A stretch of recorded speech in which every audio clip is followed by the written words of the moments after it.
SSC JE के इस question को लेकर काफ़ी ज़्यादा स्टूडेंट्स का सवाल आ रहा है टेलीग्राम और जीमेल के थ्रू भी कि सर इस क्वेश्चन का आंसर जो है ऑब्जेक्शनेबल है। चलिए सॉल्व करते हैं और जानते हैं कि इसका आंसर क्या है। देखिए क्वेश्चन में दिया गया है कि 2 रूम की बिल्डिंग है और उसकी डायमेंशंस दी गई हैं, जिसमें कि आपको quantity of lime concrete calculate करके बताना है। यानी कि पीसीसी वर्क आप कर रहे हैं तो इसका कैलकुलेशन क्यूबिक मीटर में होना चाहिए, जैसा कि आंसर में भी दिया गया है। अब इसमें सही आंसर क्या होगा यही देखना बाकी है। तो भाई देखिए इसमें जब मैं पीसीसी कैलकुलेट करूंगा यानी कि मुझे वॉल्यूम ऑफ वर्क जो कि length multiply by width multiply by thickness पता करना है। अगर आप इस डायग्राम को देखें तो ये पीसीसी वर्क दिया गया है, लाइम कॉन्क्रीटिंग वर्क, जिसमें इसकी विड्थ 1.10 मीटर दी गई है, मल्टीप्लाई बाय थिकनेस, थिकनेस इसकी कितनी दी गई भाई, अगर आप देखेंगे तो 30 सेंटीमीटर यानी कि 0.30 मीटर दी गई है। और इसको सॉल्व करने के लिए हम सेंटर लाइन मेथड का इस्तेमाल कर सकते हैं, long and wall short method का इस्तेमाल कर सकते हैं। तो ऐसा करते हैं सेंटर लाइन मेथड का इस्तेमाल करते हैं ताकि थोड़ा इजीली हो जाए। तो भाई मैंने सेंटर लाइन मेथड का इस्तेमाल करना सही समझा।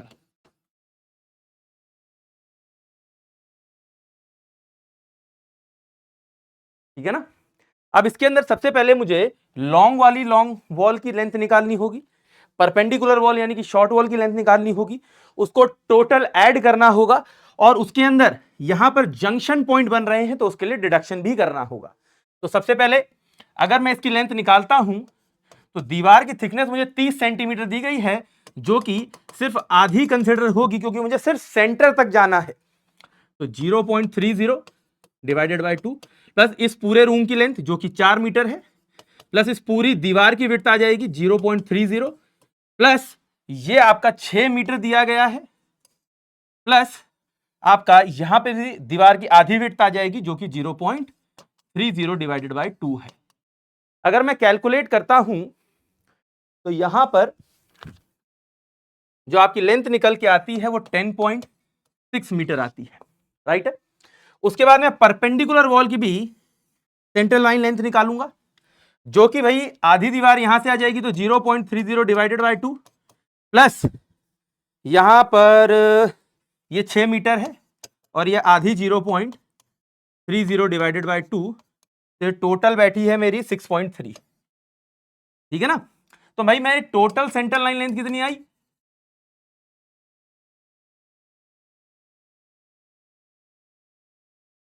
तो 2 लॉन्ग वॉल है, एक ये और एक ये, तो भाई इसकी 10.6 आई थी तो 2 मैंने ऐड कर दी, और 3 शॉर्ट वॉल है, 1 2 3, तो भैया +3 टाइम्स ऑफ 6.3 जो कि टोटल आ जाती है आपकी 40.1। अब सारा गेम यहीं बदल गया। ठीक है ना।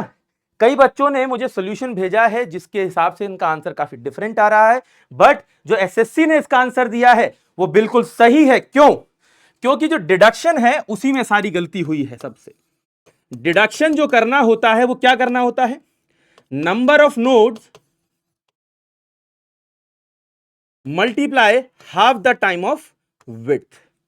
नंबर ऑफ नोड कितने बन रहे हैं इसमें, 1 और 2, 2 नोड बन रहे हैं, मल्टीप्लाई बाय विड्थ। यहां पे विड्थ रखने में ही गलती होती है सबसे, और वही गलती हुई। यहां पर विड्थ दीवार की रख दी गई, बट यहां पर विड्थ रखनी होती है जिस भी काम को आप कर रहे हैं, पीसीसी वर्क कर रहे हैं, द विड्थ इज 1.10 मीटर। तो यहां पर 1.10 डिवाइडेड बाय 2 लिखा, डिडक्शन कितना आया, 1.10 का आया। तो मैं इस लेंथ में से जो नेट लेंथ निकालता हूं वो नेट लेंथ कितनी आई भाई, ये आई थी 40.1 माइनस डिडक्शन 1.10 का है जो कि आ गई 39 मीटर।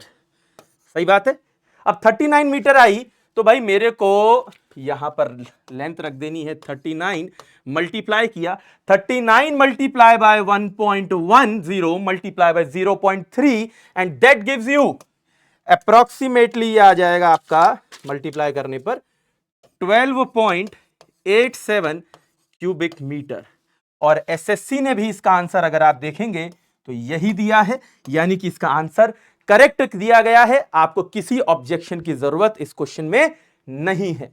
अगर मैं देखूं तो ये पेपर के अंदर मेरे हिसाब से शायद 13वां नंबर का क्वेश्चन है, क्वेश्चन नंबर 13 है, ठीक है ना। एक क्वेश्चन पे और आ रहा है जो क्वेश्चन नंबर 1 है, और उसके अंदर आपको बियरिंग निकालनी है, तो उसका क्वेश्चन भी मैं आपको करा दूंगा। 8 बजे आज मैं आप लोगों को पूरा पेपर 1 बाय 1 करके सॉल्व कराऊंगा। तो be there at 8 PM on our textbook एजीए यूट्यूब चैनल, सो दैट आप इस पूरे पेपर को सही तरीके से अच्छे से सॉल्व कर पाएं। और कोई ऑब्जेक्शन क्वेश्चन मिलता भी है तो उस सेशन में आपको बता दिया जाएगा, आप ऑब्जेक्शन फाइल कर सकते हैं। धन्यवाद।